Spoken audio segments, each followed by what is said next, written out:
O Senhor esteja convosco. Ele está no meio de nós. Proclamação do Evangelho de Jesus Cristo, segundo Mateus. Glória a vós, Senhor. Capítulo 14, versículos 22 a 36. Depois que a multidão comera até saciar-se, Jesus mandou que os discípulos entrassem na barca e seguissem à sua frente para o outro lado do mar, enquanto ele mesmo despediria as multidões. Depois de despedi-las, Jesus subiu ao monte para orar a sós. A noite chegou e Jesus continuava ali sozinho. A barca, porém, já longe da terra, era agitada pelas ondas, pois o soprava ao contrário. Pelas 3 horas da manhã, Jesus veio até os discípulos andando sobre o mar. Quando os discípulos o avistaram andando sobre as águas, ficaram apavorados e disseram: "É um fantasma!" Gritaram de medo. Jesus, porém, logo lhes disse: "Coragem, sou eu, não tenhais medo." Então Pedro lhe disse: "Senhor, se és tu, manda-me ir ao teu encontro caminhando sobre as águas." Jesus respondeu: "Vem, Pedro." Pedro desceu da barca e começou a andar sobre as águas em direção a Jesus. Mas, quando sentiu o vento forte, ficou com medo e começou a afundar e gritou: "Senhor, salva-me." Jesus estendeu a mão e o segurou e lhe disse: "Homem fraco de fé, por que duvidaste?" Assim que subiram na barca, o vento se acalmou.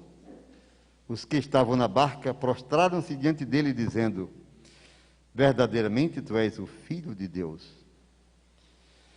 Após a travessia, desembarcaram em Genezaré.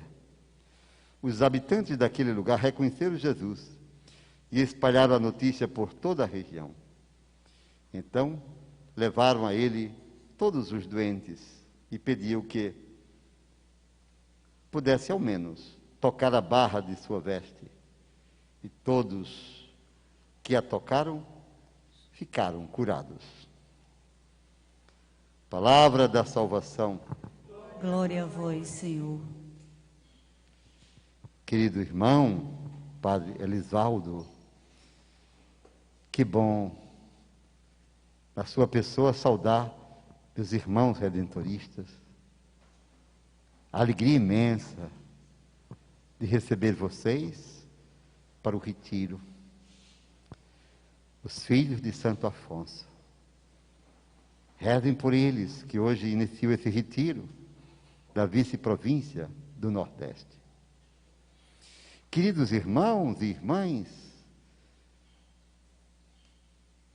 que nos acompanham pela rádio Agnus Dei, vocês que estão em casa, como é bom participar da Eucaristia, né? E muito melhor, mais significativo, quando podemos fazê-lo presencialmente. Está chegando a hora, com a graça de Deus, que deveremos voltar a participar presencialmente da Eucaristia. Sentir a presença dEle, escutá-lo na palavra, recebê-lo na comunhão. Olhar para um lado, para o outro, ver tantas pessoas e dizer: o amor de Cristo nos uniu. É lindo demais fazer Eucaristia, viver a nossa vocação. Nessa tarde, nesse encontro, meditemos a palavra que ouvimos. Jesus manda que os discípulos tomem a barca e atravesse para o outro lado do mar da Galileia, enquanto ele decidira ficar ali para ouvir, para atender mais pessoas. Ele mesmo quer despedir as multidões. Olhar para Jesus assim, ocupado com as coisas do Pai, cuidando das pessoas incansavelmente. Depois de despedir as multidões, imagine como ele o fez. Subiu ao monte. É linda essa passagem. E ficou a sós com o Pai. Subiu ao monte para orar. A oração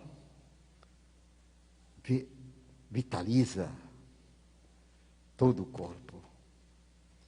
Ele, enquanto pessoa humana, mesmo sendo Deus, sente essa necessidade de estar na presença do Pai, de escutar, de meditar, e às vezes nós não o fazemos. No nosso corre-corre, lá por volta da madrugada, Jesus resolveu ir ao encontro dos seus amigos. A barca já estava longe da terra. Soprava um vento forte e as ondas agitavam e punham em risco a barca. Jesus caminha sobre o ar, porque Ele é Deus. Mesmo sendo homem, é plenamente Deus. Deus de Deus. Deus verdadeiro de Deus verdadeiro. Imagine que situação constrangedora. Uma noite escura, o lago de Genezaré agitado, a barquinha, de repente lá vem um vulto. Se coloque na barca, se coloque no lugar dos discípulos. É tão bonito o texto que diz: quando os discípulos o avistaram andando sobre o mar, ficaram apavorados, ficaram com medo e gritaram: é um fantasma. Gritaram de medo. Você acredita em fantasmas? Eu quero lhe dizer que os fantasmas existem quando a gente tem medo. Só existe fantasma na cabeça de gente medrosa. Por isso Jesus reage e diz: não tenham medo, porque o medo desestrutura a pessoa, desestabiliza as emoções, provoca crises nervosas. É preciso destruir os medos para não se espantar com os fantasmas que nós mesmos os criamos, os imaginamos. E às vezes eles são terríveis, assustadores, mas tudo depende da cabeça da pessoa. Você está compreendendo? Bem que dizem as pessoas simples do sítio: padre, mate o medo e o bicho morreu. Pronto. Que sabedoria, né? Quanta sabedoria. Mate o medo e o bicho morreu. Queridos irmãos, os discípulos estavam com medo e pensavam que era um fantasma. Mas Jesus diz: coragem, sou eu. Não tenham medo. Essa palavra pode lhe ajudar muito nessa noite. Ele está tão perto de você. Descubra-o, reconheça-o, dizendo: não tenha medo, eu estou com você. Sou eu. E se você fizer esse ato de confiança na presença dele, você vai se libertar de muitas coisas. e muitos medos que geram doenças, crises nervosas e outras coisas mais. Mas é interessante. Pedro percebeu que era Jesus por sua voz. Mas Pedro está ainda em dúvida. Dúvida é uma coisa muito nossa, muito humana. Não se assuste com as suas dúvidas. Aprenda a administrá-las com uma confiança profunda em Deus, em você e nos outros. Pedro estava em dúvida. Olha a prova. Se és tu, Senhor, manda que eu também vá andando pelas águas. Pedro não tinha certeza. Se és tu, manda-me, e eu irei. E não deu outra. Jesus disse, vem, Pedro. Eu imagino Pedro saindo da barca, viu? Nos seus medos, nas suas inseguranças e, sobretudo, com as suas dúvidas. É ou não é ele?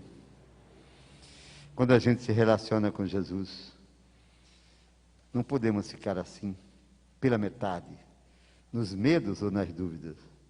Tu és meu Deus. Eu creio, eu me abandono. Eu quero estar nas tuas mãos, Senhor. E então venha o que vier. Se eu estiver contigo, nada me faltará. Trata-se de uma realidade, de uma opção, de uma escolha. E então Pedro começou a andar sobre as águas, porque Jesus ordenou, vem. Mas Pedro caminha porque está vendo Jesus. A fé exige mais do que o ver com os olhos, mas um sentir no coração. Soprou um vento forte, Pedro perdeu de vista Jesus. O que aconteceu? Olha a palavra-chave. Teve medo, e porque teve medo, afundou. Começou a afundar. Eu quero lhe dizer nessa noite, amado irmão, querida irmã, quando nós nos entregamos aos nossos medos, de um modo ou de outro, nós estaremos afundando. Pode crer no que eu estou dizendo. Afundando em nossos relacionamentos, em nossos negócios, em nossa espiritualidade, em nossa vida familiar. Porque teve medo, Pedro começou a afundar. Cuidado com os medos. Jogue-os fora em nome de Jesus. Se são realidades psicossomáticas, realidades nossas, há uma força dentro de nós que nos leva a superar todos os medos. Tu estás comigo. Só tu tens palavras de vida eterna. Tu não és algo abstrato, és pessoa humana. Pelo teu Espírito tu ages, tu iluminas, tu me tocas, tu me salvas, tu me libertas dos meus medos. Então, Jesus ouviu Pedro gritar, Senhor, salva-me! Ainda bem que no medo, Pedro soube gritar por quem realmente pode salvar. Porque às vezes as pessoas podem ficar só no desespero, no pranto. Pedro gritou por Jesus. E o Senhor estendeu a mão, sustentou-o, colocou-o na barca e lhe dá uma lição. Posso usar uma linguagem bem nossa, nordestina? Eu penso que Jesus disse assim, cabra frouxo, por que você teve medo? Cadê a sua fé, homem? Homem velho de pouca fé. Pedro era velho, sim. Mas a fé pode faltar a um jovem, a uma criança, a um ancião. E sem a fé, a gente não vai se manter de pé, nunca, jamais. O vento se acalmou, tudo era paz, porque na barca está aquele que é o Senhor do tempo e da história. Por isso é muito bonito o texto quando diz no versículo 13, eles se prostraram diante de Jesus. Um ato de reconhecimento da divindade, da onipotência de um Deus humano. Tão humano que os corrige, que quer libertá-los do medo. E eles dizem em adoração: verdadeiramente, Tu és o Filho de Deus. Como precisamos dizer? Tu és meu Deus e meu Senhor. Nas tempestades da vida, aprenda a clamar por Ele, a viver na presença dEle. E tudo você vencerá. Amém. Amém.